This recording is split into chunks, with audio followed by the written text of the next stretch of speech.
The Icarus Club, Coolfire Media, and Techley.com present. From Lab 1500 in St. Louis, Missouri, it's the Domain Tech Report with your host, Edward Domain, along with the fabulous Karen Tomer.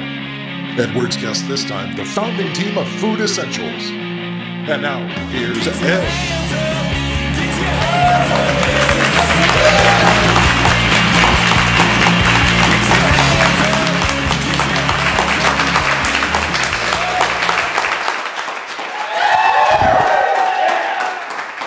Welcome to the Domain Tech Report. Thank you for being here tonight. Sitting to my left, as always, is the fabulous Karen Tomer. Hi, Karen.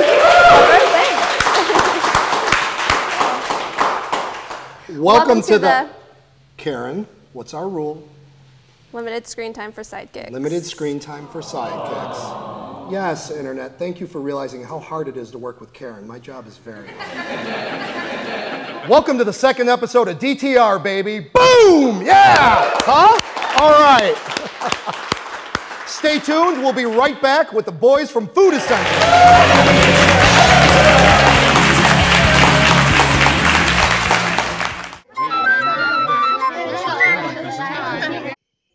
Ray Ray, do you know what a startup is comprised of? No, what? 50% is passion, 50% is good ideas, and 20% is good luck. Well, wait, that doesn't add up to 100. Yes, that's why so many fail. I dare you, Oscar.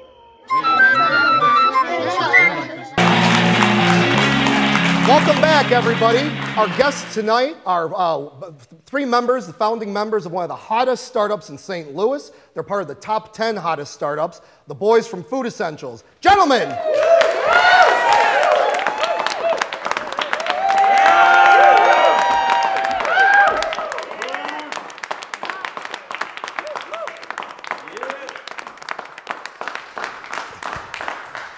Hello, gentlemen. Thank you for coming. Thanks for having me. Is it cold on the set? Is that why you're wearing a coat? What's going on there, man? It's St. Louis, it's America, it's not Australia. It's very cold. We'll get to that in a minute. So basically, everyone wants to know, you've been called one of the top 10 startups by the St. Louis Business Journal. A lot of people are very excited about what you're doing. What is Food Essentials?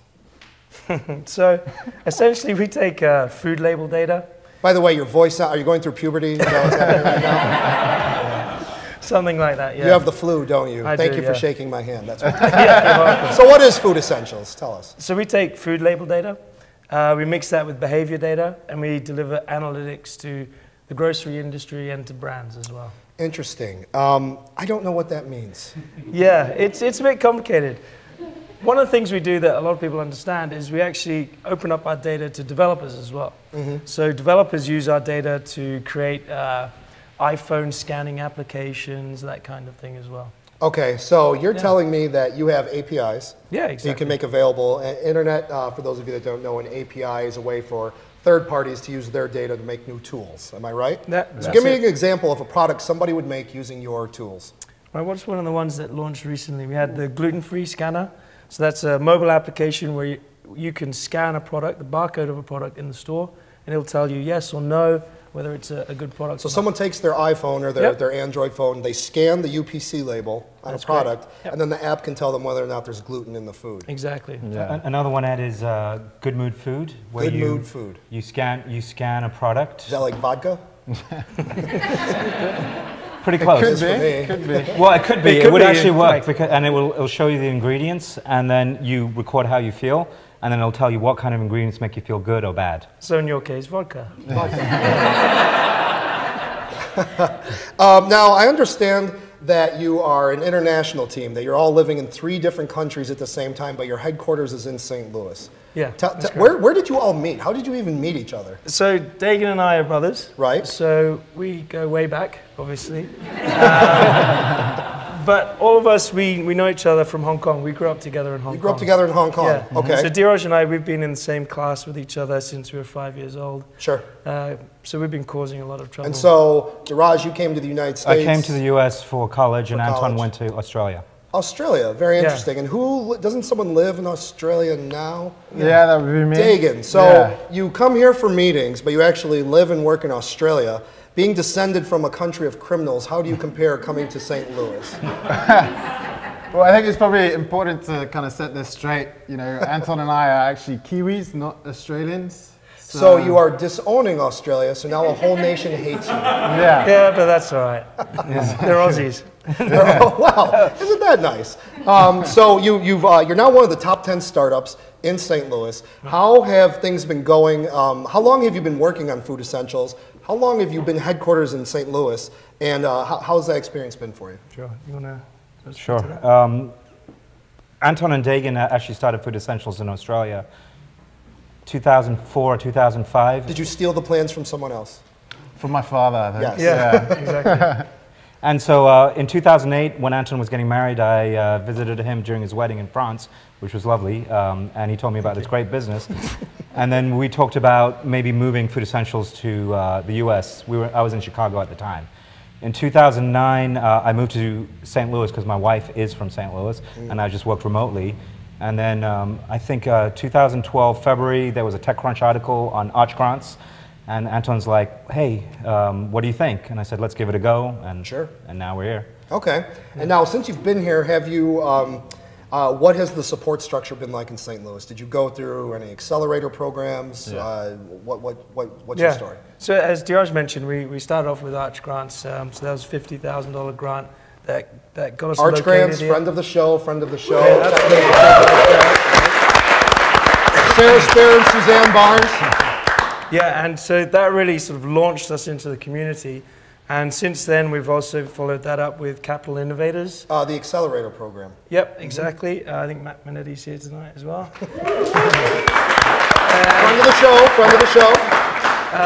We did the I-10 Mock Angel, and we're about to graduate up and close a seed round as well. Oh, great. And I notice you must have raised some funding because you have some swanky T-shirts on, yet I don't seem to have one. I'm wondering why you didn't bring me one. You know, everything with a startup is all about a budget. Of course. And, you know, we have to watch cash flow. So we only really give these to important people and people who count. So would really like to give this one to Karen tonight.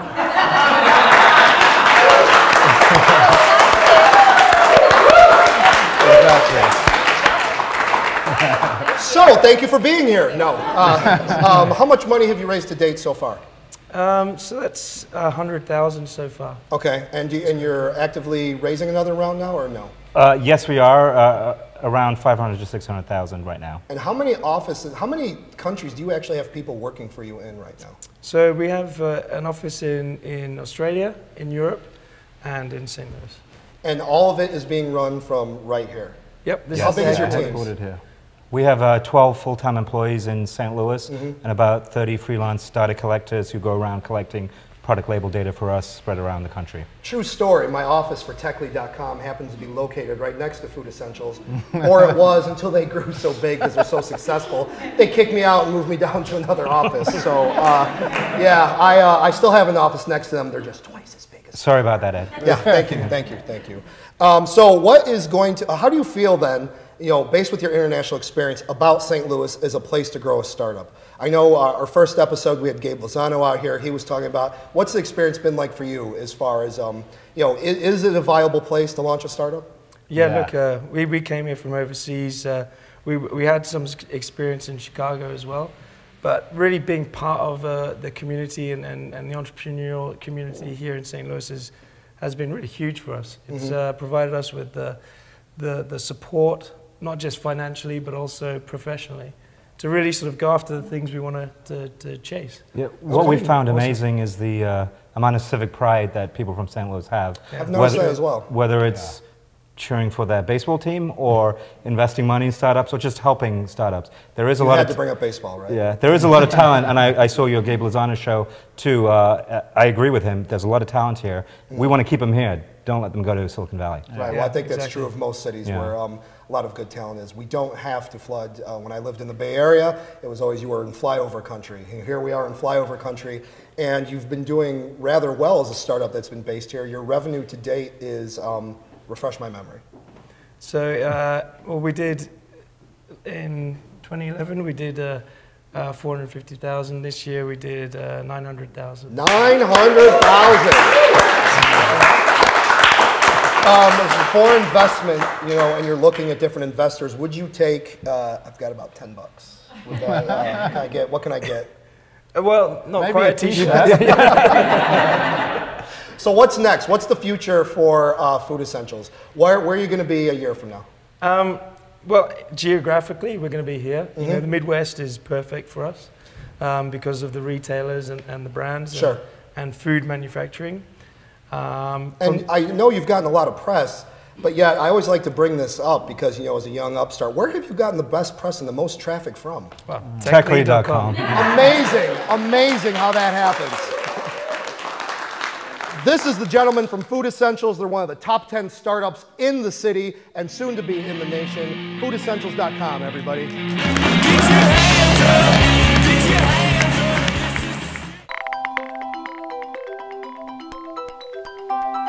Morning. How are you? I'm great. Everyone always asks, what's the elevator pitch? Hey, if you're doing an elevator pitch, why not just jump in an elevator? You know, because they can't possibly be bothered to give you 15 minutes to fully explain your idea. I mean, who wouldn't want a pudding vacuum? Because we all know if you can't articulate the power of your idea in 45 seconds, then you don't have it. Therefore, when you're turning the tape around, all you have to do is look for the line of color, and you found the end of your tape. In our ADD society, where the power of the pitch is everything, we've created a show that anyone connected to the world of ideas should watch. Step in and go up. A material that helps with the natural regeneration of our tissues in our bodies. My idea is to create a flavored filter that you can attach to the end of your inhaler. So rather than it tasting like medicine, it can taste like strawberries or bubblegum or any other variety of flavors the kids would enjoy. What's the Elevator Pitch features ideas from virtually every industry looking for support. Contestants get in and have 45 seconds to pitch their ideas to 3 judges and to everyone watching. Each week there are 2 winners. One the judge picks, and one is picked by you. What's the Elevator Pitch? Showing now on the New Boom Network.